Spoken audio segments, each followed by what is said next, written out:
Presiden Joko Widodo memimpin rapat terbatas terkait kasus impor barang ilegal. Ratas diikuti antara lain Wakil Menteri Keuangan dan Dirjen Bea dan Cukai. Untuk mengetahui informasi terkini, kita langsung bergabung dengan reporter Yuliana Wen dan juru kamera Yanwar Rahmansyah di Istana Negara, Jakarta.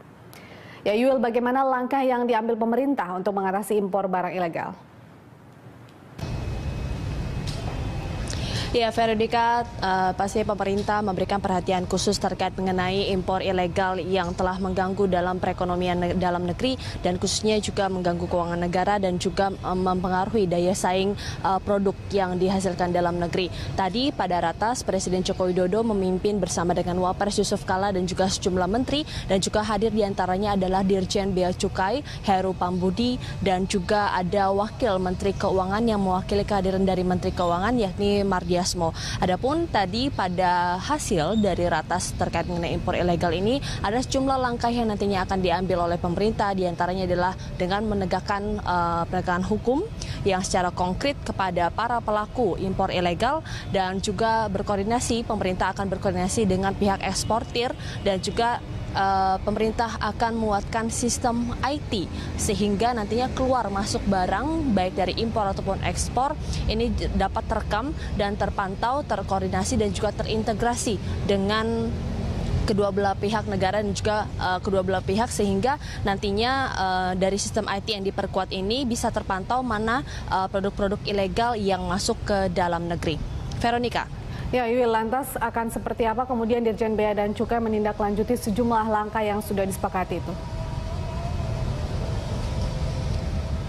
Ya, Veronica, tentunya tadi Presiden juga telah menunjuk Dirjen Bea Cukai sebagai pemantau di lapangan secara langsung. Tadi Heru Pambudi menyatakan bahwa setelah ratas beliau mengatakan bahwa memang ada sejumlah tindakan misalnya terkait mengenai penegakan hukum atas penyelundupan fisik yang nantinya akan bekerja sama dengan aparat dan juga beberapa kementerian seperti Menteri Perindustrian, kemudian juga dari Kementerian Perdagangan. Dan selain itu dari Dirjen Bea Cukai juga nantinya akan memperkuat penguatan IT dan juga memperkuat X-ray dan peningkatan sumber daya manusia dalam pemantauan di lapangan sehingga nantinya dari pemantauan keluar masuknya dari barang impor ilegal ini dapat terpantau dengan jelas dan juga dari sistem IT yang diperkuat tentunya ini akan menjadi satu monitor dari negara sehingga bisa memantau berapa barang-barang yang masuk ke Indonesia yang termasuk dalam produk ilegal.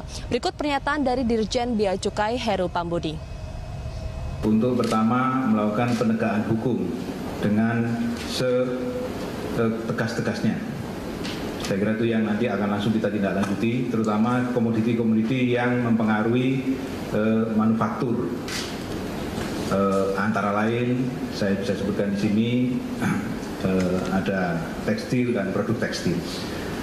Dengan memperhatikan perkembangan perekonomian yang mengalami sedikit penurunan, tentunya peran Direktorat Jenderal Bea dan Cukai diminta untuk bisa memberikan dukungan langsung kepada industri dalam negeri dalam bentuk memberikan fair treatment kepada seluruh importir.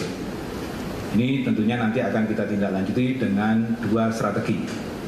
Yang pertama adalah penegakan hukum yang dilakukan terkait dengan penyelundupan fisik. Ini nanti kita akan kuatkan bekerjasama dengan aparat penegak hukum yang lain, terutama di pantai pesisir timur Sumatera. Kenapa pantai timur Sumatera? Karena memang disitulah titik-titik rawan terjadinya penyelundupan TPT, terutama pakaian bekas. Tentunya dengan keseriusan pemerintah dalam memberantas impor ilegal ini diharapkan nantinya ke depan bahwa dari industri tekstil, kemudian makanan, produk pangan beras ini juga bisa dapat meningkatkan perekonomian dalam negeri dan pemerintah nantinya juga dari Dirjen Bea Cukai bekerja sama dengan Kementerian Perindustrian dan juga Kementerian Perdagangan. Veronica. Baik, terima kasih atas laporan Anda Yuliana Wen dan juru kamera Yanwar Rahmansyah melaporkan langsung dari Istana Negara, Jakarta.